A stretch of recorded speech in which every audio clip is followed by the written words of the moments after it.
Brasil era outro. Era o Brasil de ontem.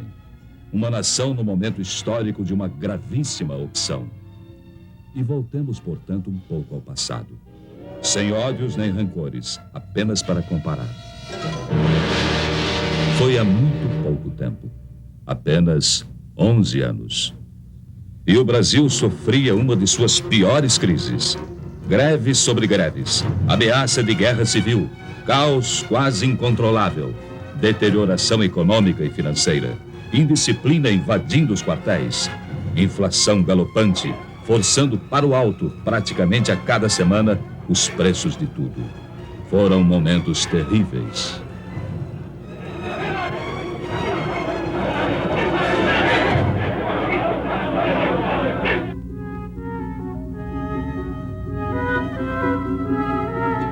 Naquela época, você podia ler a manchete de que era pedida a falência do Banco do Brasil.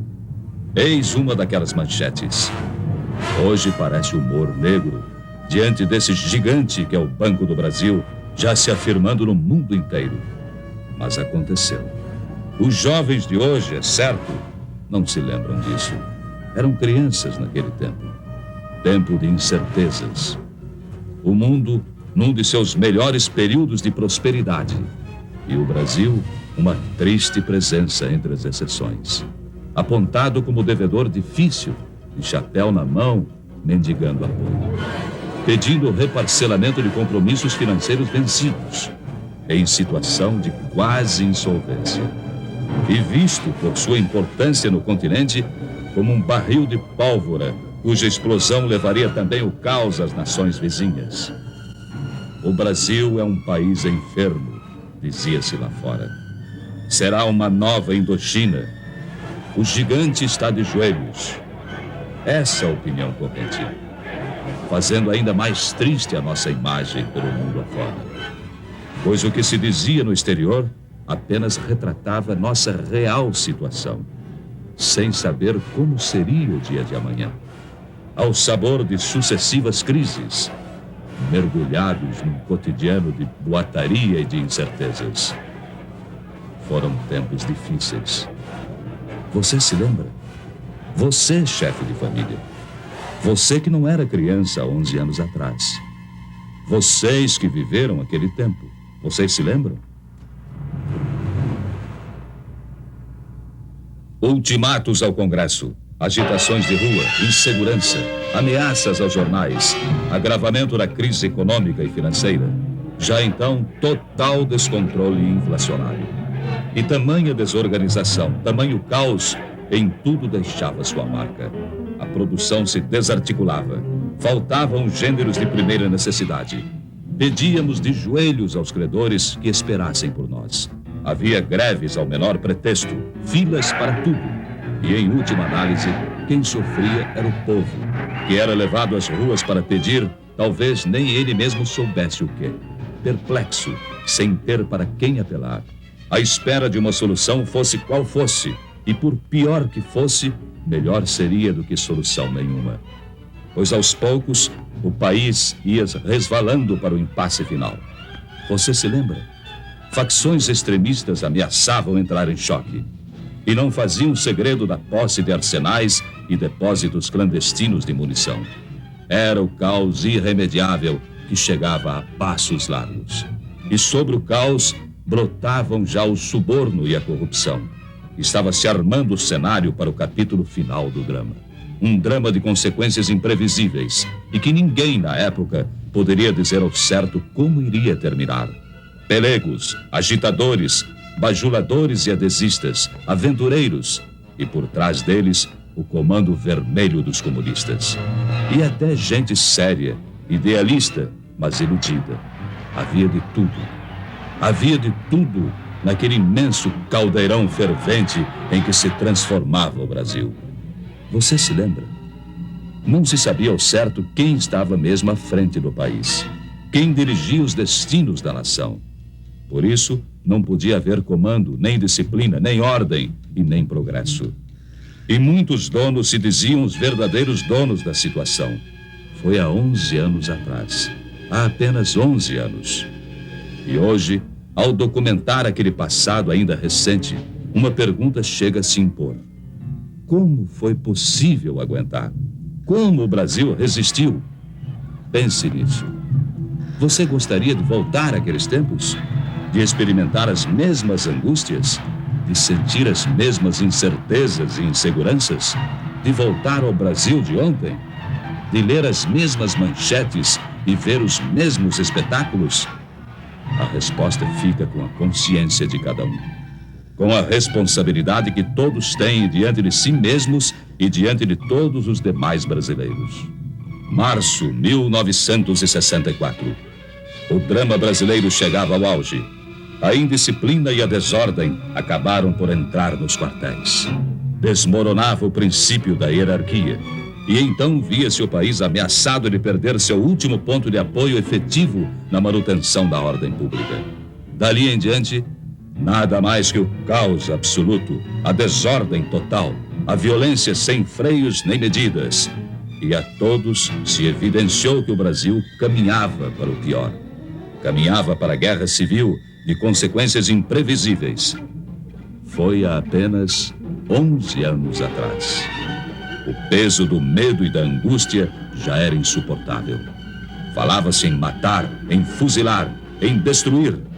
A união de pelegos e comunistas afiava suas armas. E tudo indicava que nos próximos dias, ou nas próximas horas, brasileiros se lançariam contra brasileiros. No norte, no nordeste, no sul, nas cidades, no campo, em toda parte. Você se lembra? Era o Brasil de ontem. O Brasil de 11 anos atrás.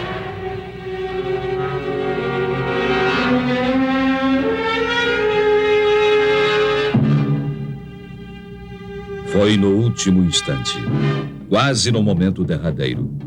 E quando o país estava à beira da guerra civil, quase em pleno caos, alguma coisa aconteceu. Era impossível continuar suportando tantos desmandos, tanta incompetência, tamanha anarquia. E o clamor de vozes conscientes encontrou eco em soluções inadiáveis. E as Forças Armadas, elas próprias, mais do que ameaçadas, foram chamadas, praticamente intimadas, a cumprir a missão que o momento lhes impunha. Restabelecendo a ordem e livrando o país dos trapos vermelhos que ameaçavam sufocá-lo.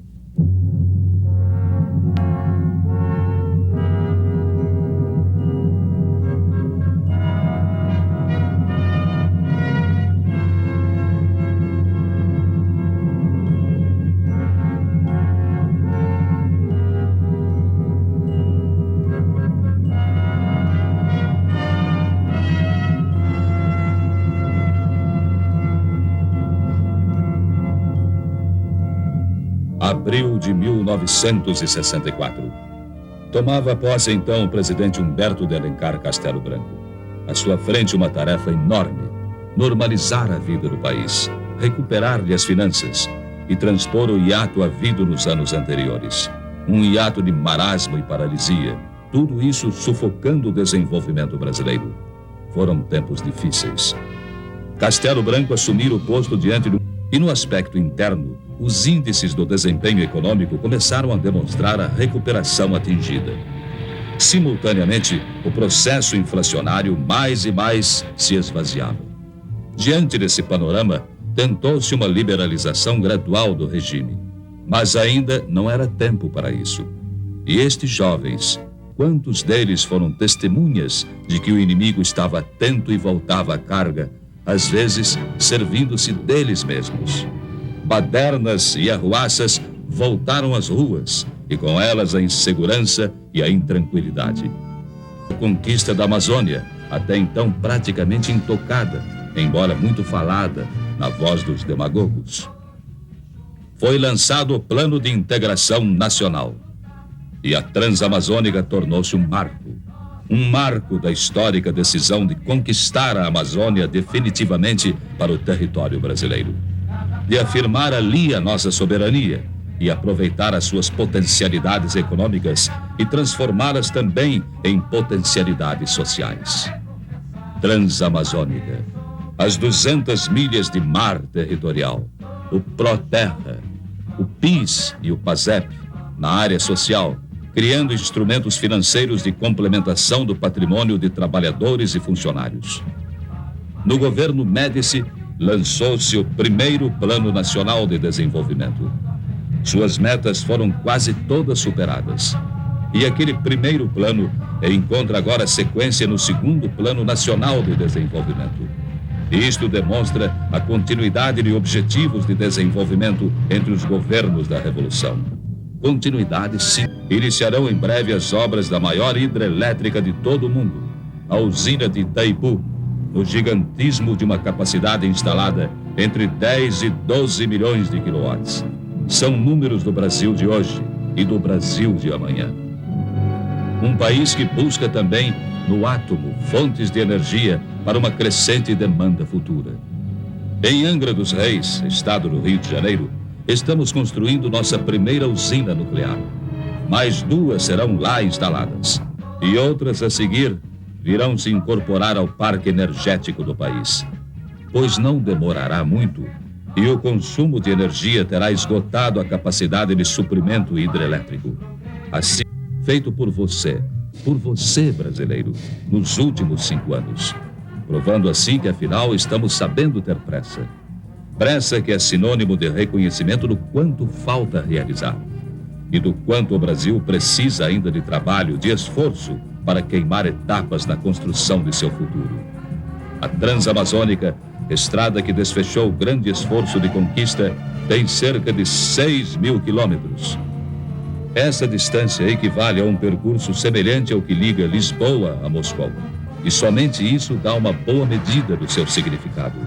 Transamazônica, Perimetral Norte, Cuiabá-Santarém, Manaus-Porto Velho, Manaus-Boa Vista, estradas que são vanguarda de colonização e que abrem caminho à descoberta de fabulosas riquezas minerais, assim como a implantação de grandes projetos pecuários e madeireiros.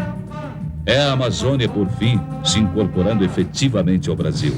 É a Amazônia do urânio, dos não ferrosos. É a Amazônia do Brasil de hoje. 1964, 183 mil veículos produzidos. Este ano, mais de 1 milhão. São números que representam 2 Brasis, o de ontem e o de hoje. Não que o de agora seja perfeito. Falta muito, mas muito mesmo, para que nos aproximemos do que o povo precisa. Mas o importante ou lamentar o que falta, em nada melhora a situação. A mentalidade de outros tempos, o palavrório e a demagogia não voltarão. Não podem esconder a verdade dos fatos. E hoje, quando comparamos presente e passado e reconhecemos que não estamos nem na metade do caminho, que dizer de há 11 anos atrás?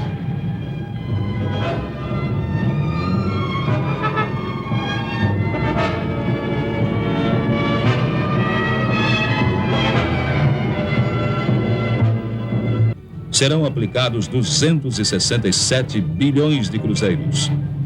Em habitação, previdência, PIS e PASEP, 384 bilhões.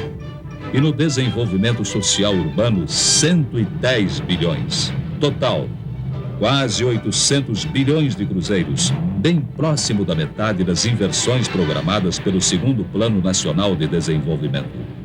Agora, a maior entre todas as prioridades está na elevação do status do homem brasileiro, para que ele tenha mais saúde, bem-estar, nível de vida e possa assim melhorar, participando do enorme esforço de construção de um grande país.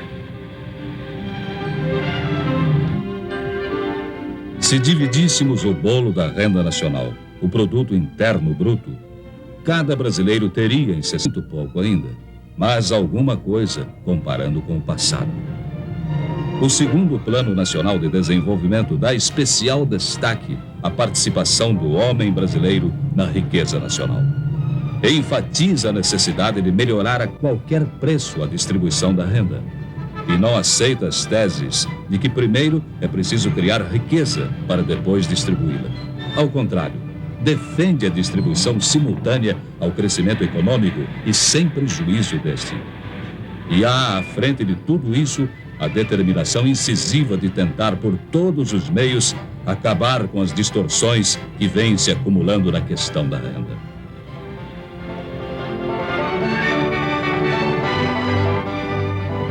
Na década de 40 a 50, a vida média do brasileiro não passava de 43 anos.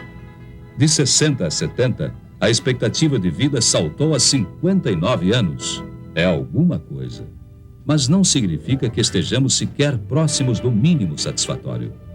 Pois se muitos melhoraram de vida, há ainda legiões de subnutridos, de portadores do mal de Chagas, da esquistossomose, do impaludismo, da tuberculose. São vítimas do subdesenvolvimento. Dos 6.600.000 novos empregos serão criados em todos os setores. Mas precisamos acelerar ainda mais o passo, para que um número cada vez menor de brasileiros como esses sofra as agruras da miséria, dos desníveis regionais, das endemias, da subnutrição. Pense nisso, como todos estamos pensando, para que a gente nossa não viva mais assim. Basta prosseguir, acreditar, para que esta obra de gerações se torne o mais rápido possível realidade pela renovação.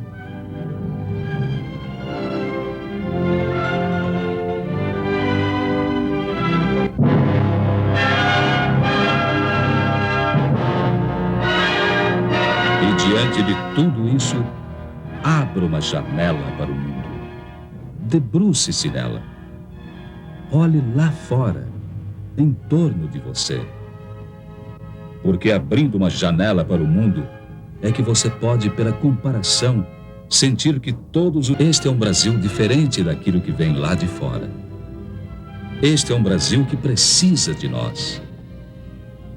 Na massa humana que compõe esta população de mistura de raças, onde ninguém mata ninguém por ser preto ou branco, onde ninguém mata ninguém por ser protestante, espírita ou católico, onde todos se juntam, onde todos vivem com problemas incríveis e terríveis ainda, mas juntam-se porque têm esperança. E sabem que o ódio não leva a nada, que a violência gera violência, e que, graças a Deus, há por que confiar neste país. E se tudo aquilo que aqui mostramos, num depoimento verdade, valeu por alguma coisa, nestas palavras finais,